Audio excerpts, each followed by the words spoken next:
Hi everybody, we'll be getting started in just a minute here. We'll have a couple, we've had a couple of technical difficulties, so we're just trying to get everybody who's going to speak hearable. So Katie, I unmuted you. Can you try talking? Excellent. Can you hear me? I can. Fantastic. So I don't know how we're going to be able to show your cats if we can't get you on the video. Well, that will be a little disappointing. Yeah. We'll have Audrey go first, I think. So if you want to do some more troubleshooting, I can try to look into it. Hi, everybody who's joining. Very excited that you're here. We are trying to fix a couple of technical issues, but in the meantime, I did make the recipe for this week, which was a squash quick bread. It's actually butternut squash, and it is delicious. I won't eat it until the end of the call. So something for me to look forward to. All right.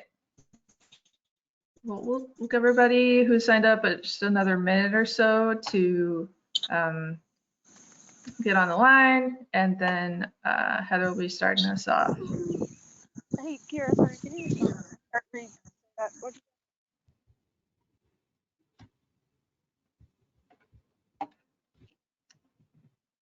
Okie dokie. Yeah, Rachel, we're hearing some background noise periodically. I don't know if you're hearing that. I think I muted. Okay. Did we get Audrey back on? I'm here. Okay, good.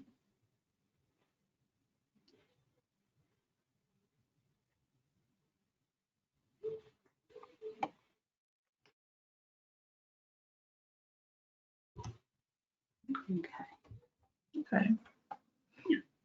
All right, so we have a short amount of time, so we're gonna get started up. Yeah. All right, I'm gonna share this.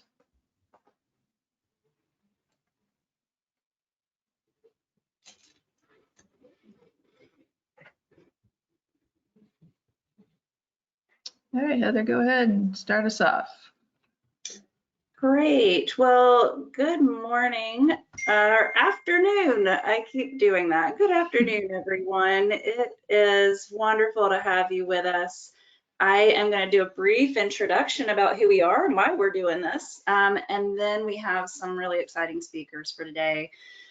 So Earthshare North Carolina is a coalition of nonprofit organizations that are all working for the health of our natural resources that are the very foundation for North Carolina's health and quality of life. And so we're talking about waters that are swimmable and fishable. We're talking about air quality that is safe for all North Carolinians. We're talking about land use that supports healthy and sustainable food and access to wildlands that feed our soul physically and mentally, which I think a lot of us have taken advantage of in this time of staying at home. So we have 26 nonprofits that are based here in North Carolina, and also national and international organizations that work on causes that transcend those borders. So there are two things that are critical to the effectiveness of these organizations, and that is people dedicated to their causes and resources to fuel their programs. And so our unique purpose is to work in that area. We partner with companies like yours to make these connections through engagement programs at your workplace year-round, like today. So you may notice in this image of logos some nonprofits that you've volunteered with or donated to or learned about in the past. And we're so pleased, I think Rachel's going to get us to that. There we go.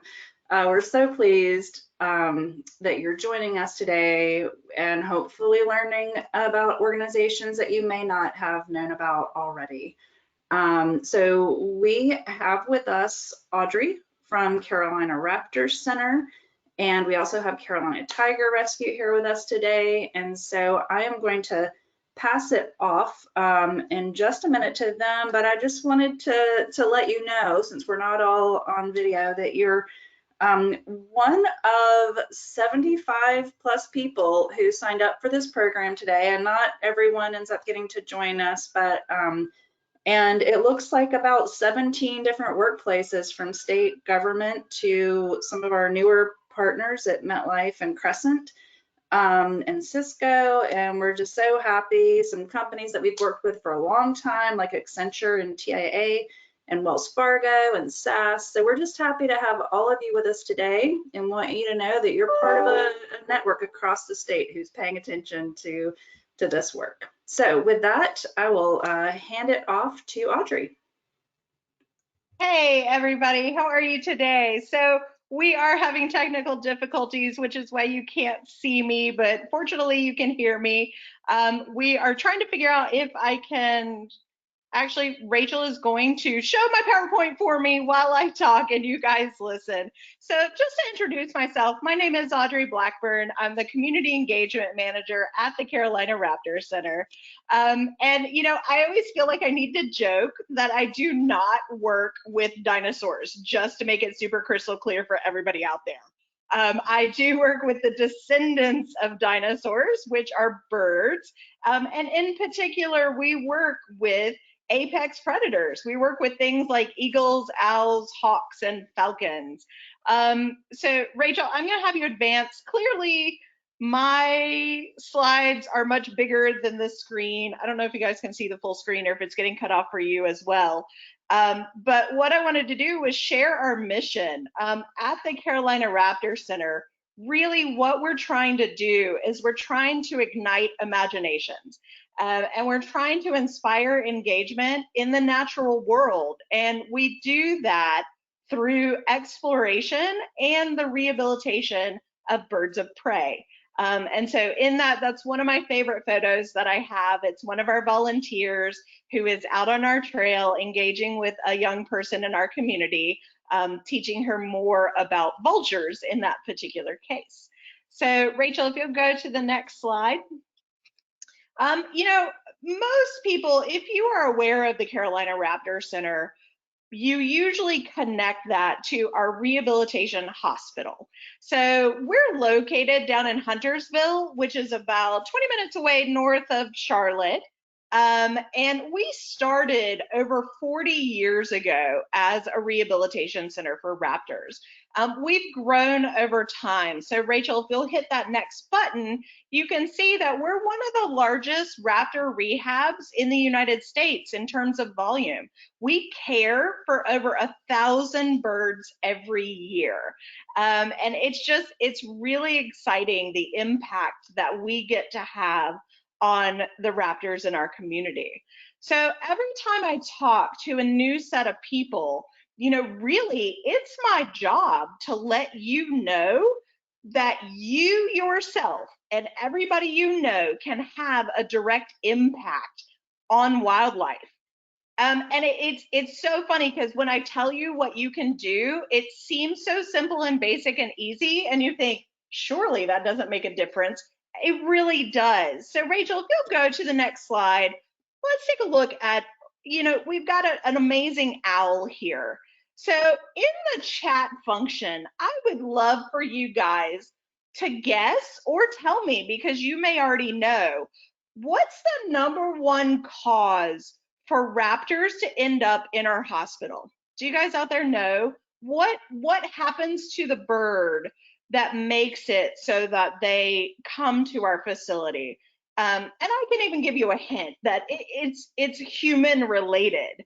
In fact, the top 3 problems that we get are human related. So Heather got it right on the money there. The problem, the #1 reason why raptors end up with us is because of trash on the side of the road. Well, how is that harmful to raptors? Because raptors don't eat trash. So let me kind of connect the dots for you. You know, usually when I talk to this with kids, a lot of kids tell me, are birds just dumb? Do they just like fly out in front of cars on purpose?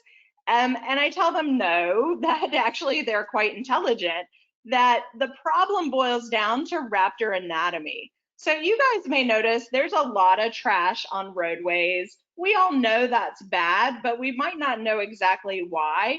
Our raptors are not attracted to that trash. They're attracted to the mice that are attracted to the trash. And so going back to the raptor anatomy, you need to know that raptors actually have a bone around their eye. It holds their eyes in place, which is great for them because it gives them really good binocular vision, meaning that they can see facing forward for a really long distance. The problem is that they don't have great periphery, so they can't see things to the side. So if we go back to the trash on the side of the road, you've got rodents eating it, a raptor spots that rodent, they dive down, they literally can't see cars coming. We're all adults here. We know how to fix this problem. Don't throw your trash out of the car. Make sure that you always dispose of your trash appropriately, putting it in a trash can, in a secure trash can. You know, if everybody would stop throwing their trash out of cars, our raptor hospital potentially would go out of business. And I got to tell you, that's an excellent thing. We would actually want that to happen. It's such a little thing and it's so easy, but yet people are still creating the trash problem. So if you will do me a favor, in the back of your mind, if you were ever tempted to throw anything out of your car window, try to think of this picture of this owl. Think of me talking to you, begging you, please keep it in your car. Because it not only affects the birds out there, but it affects a lot of other wildlife as well. And it's such an easy fix. So Rachel, if you'll hit the button, just remember, don't litter is what we're asking of you, and that'll make a huge impact on wildlife. So Rachel, if you'll hit the button again, I want to talk about the other side of our facility. So we actually have a large educational center that anybody can come and visit down in Huntersville. If you join us there, we have a 3/4 mile walking trail out in the woods. It's absolutely beautiful. Rachel, hit the button again. We have about 60 different permanent resident birds where visitors can get nose to beak. It's a great self-guided tour to see these animals. We've got a really great signage to help you learn more about them. Cool thing that I wanted to share, so Rachel, if you'll go to the next slide, is coming up soon is a great, oh, click again. Coming up soon, oh no, Rachel, I sent you the old version. That's okay, leave it there. What I wanted to share with you is that on November 7th, we're holding a special STEM on the Wing event. So if you're not familiar with the term STEM, it stands for Science, Technology, Engineering, and Math. And on November 7th, we have community partners coming in. We'll have activities set up on our Raptor Trail that people can come and experience to learn more about these STEM concepts. The best part about that day is that admission is entirely free. Going on the Raptor Trail to see the birds is free. Doing the activities is free. All thanks to the generosity of MSC Industrial, who is one of our corporate sponsors who have sponsored that day. Now, the kicker is we are in the middle of a COVID pandemic, so we do actually limit the amount of people that can be on the trail at any given time. So you do have to reserve a ticket ahead of time, but if you simply go to our website, carolinaraptorcenter.org, then you are able to go ahead and sign up for one of those free tickets. Again, November 7th, STEM on the Wing is the event, and you can come see our birds for free that day. Now, I wanted to kind of give you a little preview of where Carolina Raptor Center is going in the future. If you haven't been down to Huntersville lately, we have some pretty exciting stuff going on. We are building a brand new facility called Quest. And the cool thing about Quest is it's not just Carolina Raptor Center. We are sharing the facility with Mecklenburg Parks and Recreation. So Parks and Rec will run a brand new nature center inside of the Quest building.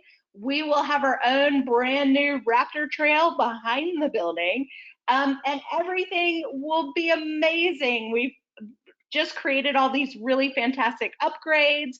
It's going to be bigger and better than ever. And it's going to be a really great place for everybody to visit. So keep an eye out on that. You can check out our social media to find out the updates. We're looking at that to happen in 2020. But it's something really exciting. It's our next big step, and we wanted to share that with everybody. So that is it. That's what I wanted to talk about today. If you have any questions, please go ahead and put them in the chat. I can answer them at any time for you. But, you know, and literally you can ask me anything about the Carolina Raptor Center or about Raptors in general, or, you know, what I had for lunch today. I'll answer pretty much anything at this point. So that is it. Again, I'm Audrey from the Carolina Raptor Center, and I'm going to turn it back over to Rachel. Thank you, Audrey. That was awesome presentation, and I am very much looking forward to going to Quest when it opens. Stop sharing my screen. Awesome. So our second presenter from the Carolina Tiger Rescue is on. The original plan was for her to show you some tigers, but we weren't able to get her screen shared. So she's coming back up to the center where they work, not directly by the tigers, and we'll have Katie available in a second. I am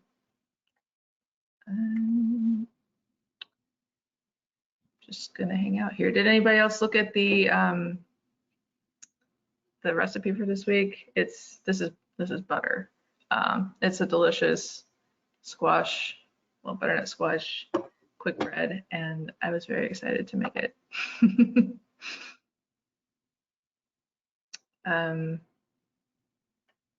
Also, hang on one second.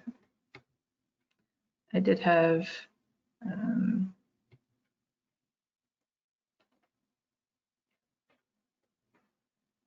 So I just sent you the PowerPoint that I hopefully will work. all right, I will bring it up. Sorry, it never crossed my mind to do a PowerPoint. I was hoping to show you some cats, the real thing. That would be my priority, is seeing the cats, but sometimes the electronic side doesn't work. I am putting Audrey's information in the chat too, if anybody would like to contact her. Okay, Katie, thank you everyone for your patience. There we go. So just know that I took part of this from another PowerPoint. So there's a lot of transitions in there that don't need to be. But I didn't want to take time to make a whole new one. I thought that would be a waste of time. If you want to go right to that core values page. Of course. And you can, just go ahead and throw them all up there. So sorry guys, my name's Katie. I'm the education director here at Carolina Tiger Rescue. There's also 3 pictures at the bottom if you want to throw those up too. That's great. Perfect.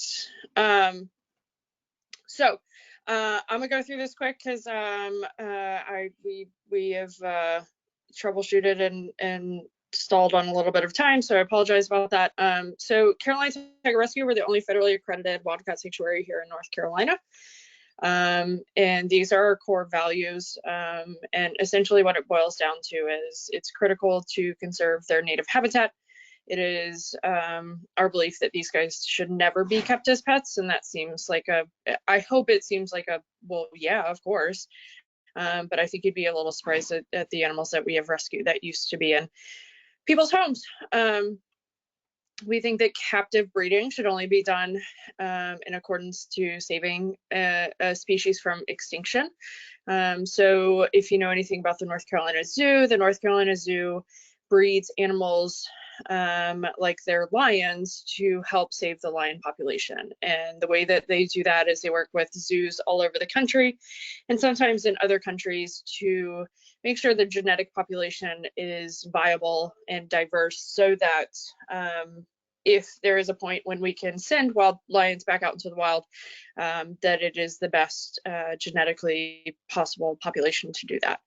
And then we also believe that all animals, both captive and in their natural habitats, deserve to be treated with respect and not exploited for entertainment and the commercial industry. So as staggers, so again, we're the only federally accredited wildcat sanctuary in North Carolina. We are the only one that is also accredited by the Global Federation of Animal Sanctuaries. What that means is not only do we hold ourselves to the highest standards, but other organizations that are world renowned do as well. And what we have run across with this quarantine stuff, and you guys probably all know that Tiger King came out right at the start of quarantine on Netflix. And we were worried about Tiger King because we had a pretty good idea it was not going to show the real problem behind tigers in the United States. What it neglected to focus on is there's between 5,000 to 10,000 tigers in the United States in captivity. 95% of those are in the hands of private owners, roadside zoos, as you saw in Tiger King, if anybody watched that, or the entertainment industry. And that means that only 5% of those are in the hands of accredited zoos, sanctuaries, and facilities like that. So it is staggering the number of tigers that are in the US. We don't know where they all are. We have a tiger here I was hoping to introduce you to, who was found on the side of the road outside of Charlotte when he was 6 months old. It's not just one tiger that was found. There were 2 cubs and they were about 66 pounds each. So the problem is real, the problem is there, and the problem is that most people don't know that it's a problem. And so that's what we are here for, is not only to educate, but also to, of course, provide these guys with lifelong homes. If you want to go ahead and go to the next slide, I want to introduce you to a tiger that we used to have here. And you can go ahead, yep, perfect. And if you'll stop right there for just a second. So this is Arya. Arya is kind of our poster child of why tigers shouldn't be pets. And again, of course, tigers shouldn't be pets. That's absurd, you may say, or I'm hoping you're thinking. But Arya was living for the first 10 years of her life in a backyard in South Carolina. And there's no doubt to us that her family loved her. The problem is her family, when she got sick, could no longer care for her. The whole neighborhood knew about Arya. She lives and she was living in a cage out back of the house. And then she got sick and she started to visibly lose weight. If you can see, her hip bones are very much visible in that picture. This is the day that we brought her back to Carolina Tiger Rescue. And the family knew something was wrong, but the problem was they couldn't find a vet who was willing to take care of her. What vet that's not already a wild animal vet and not an exotic vet that you may see that deals with birds and hedgehogs and whatever else that people have as pets. These are wildlife vets who specialize in large animals, and they couldn't find one, and that didn't surprise us at all. But what was happening is they were feeding Arya and she was starving to death.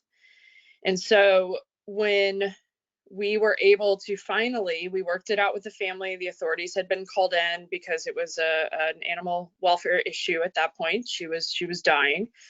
When we were able to finally go down and talk with the family, they said, we will let you take her, but we want her back. And we said, well, we'll have that conversation when we know that we can get Arya healthy again. So if you want to go ahead and advance to the next, or just not the next slide, but click so that's Arya a few months after we got her. What turned out, once our vet, who does specialize in tigers and wildcats and all that, what we realized is Aria had pancreatic exocrine pancreatic insufficiency, so EPI. And essentially what EPI is your pancreas produces enzymes needed to digest your food. It also regulates your blood sugar, but her pancreas wasn't able to produce those enzymes to digest their food or her food. So she was eating and starving to death. And the way that you work on that and help cure that, or not, it can't be cured, but the way that you help her get healthy off of that is to feed her. We fed her beef pancreas, so frozen beef pancreas. As beef pancreas thaws after it's processed, as it thaws, it actually breaks itself down. So it broke down her food for her, and she was then able to absorb her food. So we bring up Aria because, again, there was a family who loved her very much, but when she needed help, they couldn't get her help. She is not a pet. She is not she wasn't appropriately living in somebody's backyard. She needed to be in a facility that could care for her when she got sick, that could treat her like the wild animal that she is. And we currently have 49 others who have somewhat similar stories, whether they were pets or they were bred for Las Vegas, or they were found on the side of the road, or they were rescued from RVs where they had no natural light or no natural ventilation, and constantly bred for their babies to be taken and sold into the pet trade. They all have their stories, and what we hope is that, you know, you'll be able to come out and meet these guys again. I apologize for not being able to show you one or two, because I think that it really hits home how large they are and how massive they are. But they're these apex predators, much like the Raptor Center, that need us. And who knew that apex predators would need humans, but these guys need us. And yeah, I'm happy to answer any questions if you throw them in the chat. I apologize, I just blew through that really quick, but I know that we're on time crunch, so that's what I got. Katie, Jim asked how these tigers get into the country. How do they get into the country? They're already here. So they were brought here decades ago, and then people got them and privately owned them, and they are here. So it's not, you may have heard, I think it was 2 or 3 years ago, there was a tiger cub smuggled over the border from Mexico into California. That tiger cub, Mocha, actually ended up at a sister sanctuary of ours, Lions, Tigers, and Bears out in California. So occasionally they're smuggled in, but they're already here. Facilities like that you may see, there's one down in South Carolina, or the one that you saw on Tiger King, they're breeding dozens and dozens and dozens of cubs every year. And the ones that they don't euthanize and kill once they're too large to be handled, they sell amongst each other or into the private pet trade.